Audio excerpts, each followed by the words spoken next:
Tray moja ya mayai ni shilingi 7,500. Mfugaji anatumia gharama ya 3,600 kutengeneza tray moja ya mayai.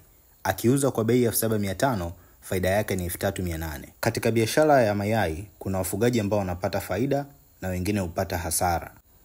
Leo tuangalie jinsi gani mfugaji anaweza kuweka bei yenye faida kwenye bidhaa yake.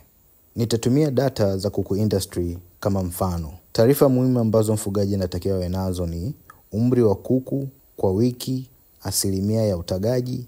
Hapa mfugaji asilimia ya utagaji anaipata kwa kujumlisha mayai yote aliyopata ndani ya siku, gawanya kwa kuku waliokuwepo, zidisha kwa 100. Hapa utakuwa umepata asilimia ya utagaji. Taarifa nyingine ni wastani wa chakula wa hiyo wiki. Kwa mfano kuku industry wiki 40, kuku moja anakula kilogram 150. Na taarifa ya mwisho kabisa ni kiasi cha chakula ambacho kinatumika kutengeneza yai moja.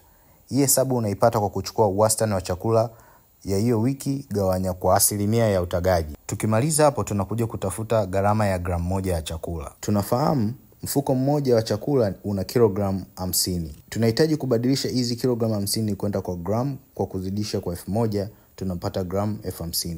Sasa ili kupata gharama ya gramu moja ya chakula, tunachukua bei tulionunulia mfuko mmoja, tunagawanya kwa gram 50,000. Kwa mfano hapa tumepata shilingi 0.66.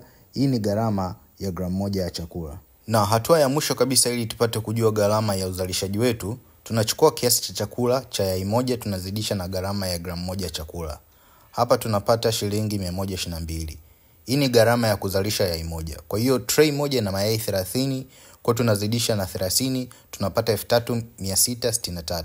Hii ndio gharama ya kuzalisha tray moja ya yai. Kwa hiyo tukiuza kwa gharama ya shilingi 7,500, then faida yetu itakuwa 3,837.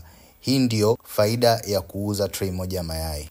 Kama umejifunza kitu kwenye video hii, like, pia acha comment na tufollow katika page yetu kwa tips zinazofuata.